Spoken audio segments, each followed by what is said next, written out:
I forgot what you said. Forget. Hey, the fucking wallet thing, man. Where's my fucking wallet? Forget.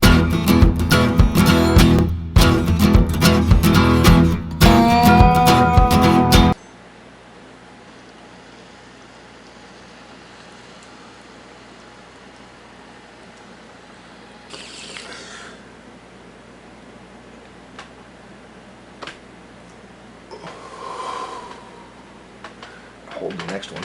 That was a showboat. There was no function in that head at all. That's it. Feel free to go about it on your own business here. I got things to do. Oh, who am I? I don't know. I'm somebody. I'm definitely somebody, because people show up at your house with a bunch of shit, and people talk to you in public. So I know I'm somebody. I'm a painter, and I'm a writer, but I'm not a very good writer. I just complain a lot, and I could wield a swear word. Nobody's business. My dad, when I was in the Navy, my dad had a 79 FLH, and he rode it for 2,000 miles, and it blew up, and that's where I got it, in the mid-80s. Rebuilt it, and just a cheap way to get around. You can get you laid too, that's helpful. I need all the help I can get with that. That roof and all, I can get laid, man. My alias is Ned Letowski. Actually, it's not. Yeah, the Letowski, I've had that since the story I already gave you, and it's been about 30-something years I've had it. It's a fucking huge piece of shit. It's always been a huge piece of shit. It's not really a piece of shit now, but it's the worst bike I've ever had in my life. I mean, I've had other bikes since then, but just never got rid of it. And it's a piece of shit. It broke everything, starting with 2,000 miles. I got it with a blown motor, so, but it didn't stop me from riding it. And I rode it a lot. I got a bunch of miles on it, and just kept on going with it year after year after year until I eventually found that it was what was steering my life, was what my bike and what I had to do to keep my bike on the road, because fucking everything, I'm a horrible mechanic, but I'd buy an expensive part and throw it on there, and it would blow up the expensive part.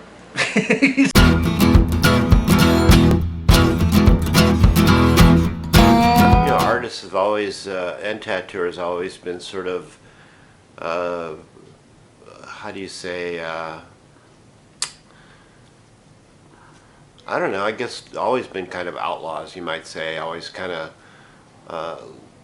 being a little on the edge of society, or sort of, you might say, always thinking a little different, and the whole freedom of riding bikes and being able to express yourself artistically. One of my clients is Russell Mitchell. He owns Exile Cycles. I did a full bodysuit on him, and his motorcycles are amazing. They're just, he pretty much took everything that you don't need on a motorcycle and got rid of it. And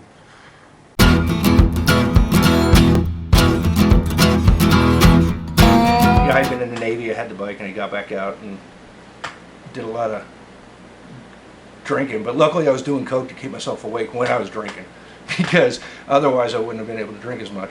So I was riding there and then, and everybody, it wasn't like it is today. Not that there's anything wrong with today. Today it's the renaissance of motorcycling. There's a bunch of shit going on. Back then, you said the wrong word, you got a boot in your head, and I had to learn that way, just by showing up at these things. And there was a lot of agitation in the Northern New Jersey area at the time.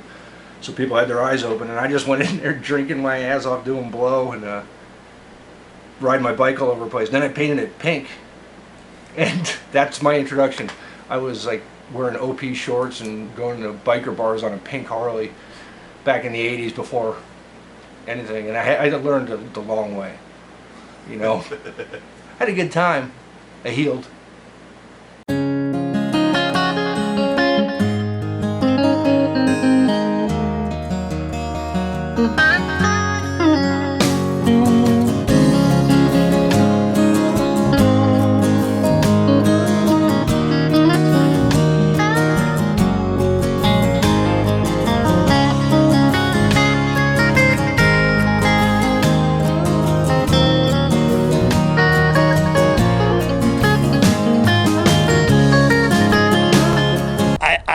I miss getting a call from some phone number that I didn't recognize because I forgot to pay George's phone bill that month. You know, hey, motherfucker! Yeah, The phone's turned off. Oh, I'm sorry. Wait a minute, I'm paying the phone bill. What am I sorry for? You know, like there was nothing I wouldn't do for George. You know, and George is George. I don't know of anybody like George. You know, he's an angry, mean, vicious, and all I think just to keep people a couple steps back, because the real George isn't really that angry, he's not that mean, and he's not that vicious. I could piss and moan because about the good old days, which weren't that good. It was a lot harder, you know, when I was coming up. There isn't even coming up anymore. You don't come up, you know, you're just there. As long as you're on Instagram, which I really love. George the Painter, follow me. That's the biggest problem, is it's not a secret anymore. It's not really real because it's been stamped on by every corporation on the planet. And you know, I can bitch about dealerships and Harley Davidson, but they saved the company. You know, at least Harley's still going. But all in all, it's the Renaissance.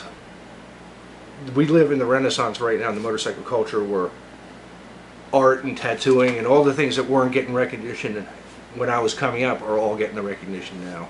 You know, and I can bitch. I'm gonna bitch about the society that buys my paintings.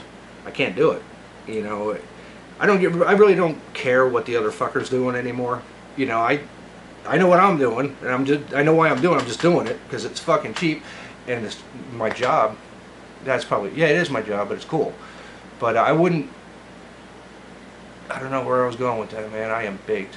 That was pretty awesome. Yeah, well, what it is now you just jump on a bike and go, and everybody's in a biker gang, and this, that, and the other thing, and you know, Black Label Society back in the day wouldn't be able to get away with the three-piece thing. I've never been in a club, and I don't deal with them usually, but I have nothing against them. It's their world, but you know, why is everybody getting away with it? The best part about fucking biker culture back then, it's not now, is people had respect for it.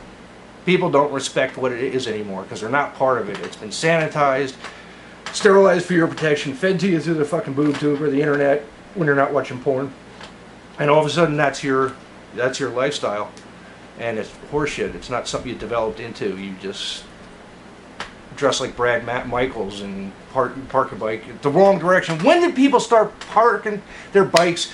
You used to back in, okay, into a parking spot, and when you're drunk, you just got on your bike, kicked it, did whatever you had to, got going, let the clutch out and go.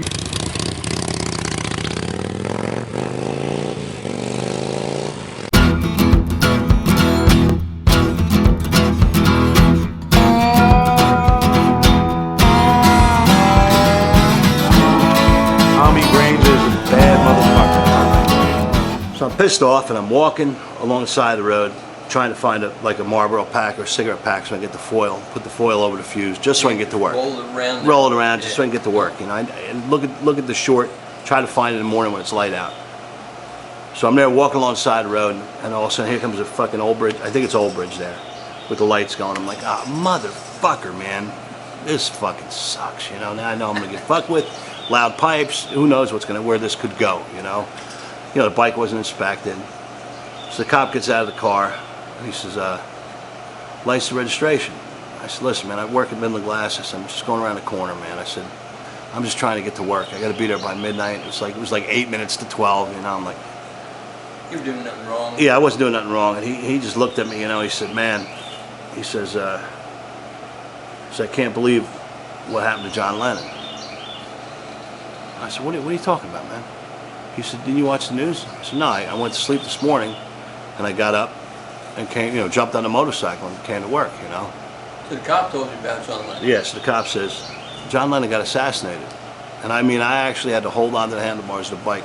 I know it sounds dumb, but it's like, you know, I'm an older guy, and like, I felt like I knew him almost, because I grew up with that music, and it was just, I love John Lennon. He was a badass dude, you know. Right. And I looked at that cop, and I had real long hair, and the lights are going, he had short hair, and he's looking at me, and for that moment in time, me and him were on the same page. You know, he says, what's going on in this world? I said, I don't know, man. He said, what are you doing here? So I told him what happened. And this cop walked along with his flashlight. We found a pack of cigarettes, an empty pack, fixed the bike, and he shook my hand. He said, have a good night. Right. So John Lennon, that's what that cat was all about.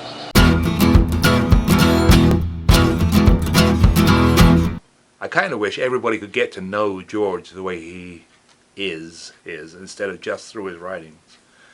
Because I think there's a bit of a dichotomy there. But the real George is a pretty smart guy. He's a nice guy. And he's been through a lot. And he lives the life. You've got to give him that. Whether he wants to or not, it's another matter.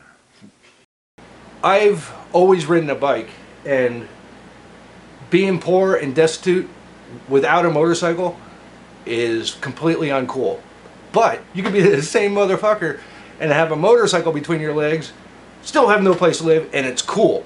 Okay? So, I think, because when you're coming up, I'm gonna stop using that word, when you begin using, I guess I'll use it, when you're coming up in tattooing, or you're learning how to do oil paints, or you're learning how to be creative or build bikes or whatever, it's a long process where you're not making a whole lot of money. So it doesn't matter that you're, because the rest of the world, it's very important how much money you make, and you spend it and you do your things. But if you're true to your art form, or your task, whatever you want to call it, your epiphany, then you really struggle for it. And then the whole time you've been riding bikes just to have some relief from the pressure or something, I don't know. And then after a while, once you're accomplished, maybe making a little money out of it, you're used to living poor, you still got the bike, and you've been cool the whole time. This is not me, I've never been cool, but other people I've seen them do it, and it's really awesome. Me, I'm just kneecaps and elbows. So.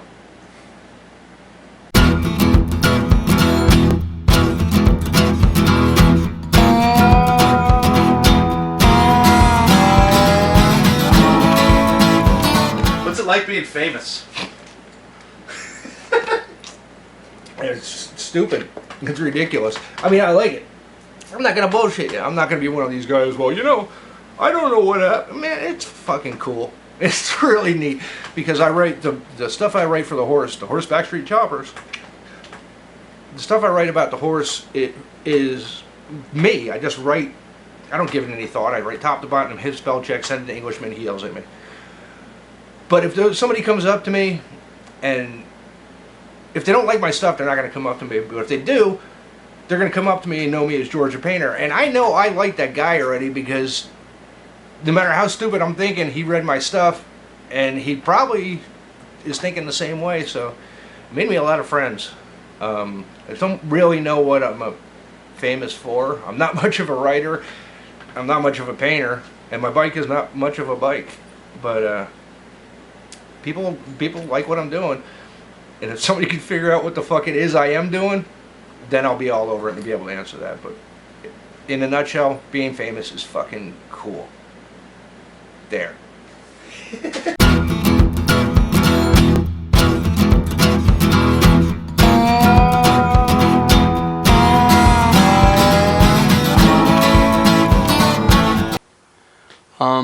I'd have to say the craziest ride I've ever ridden, and it's not that far, was I was riding with George the Painter, and we were riding through Washington, D.C., and the 100-year storm hit. And we were stuck in Washington, D.C. for probably 2 days, because the rain was so intense and the flooding was so bad that we ended up riding our bikes into the Lincoln Memorial bathroom for shelter. And we sat there for about a day until somebody finally ended up coming to pick us up.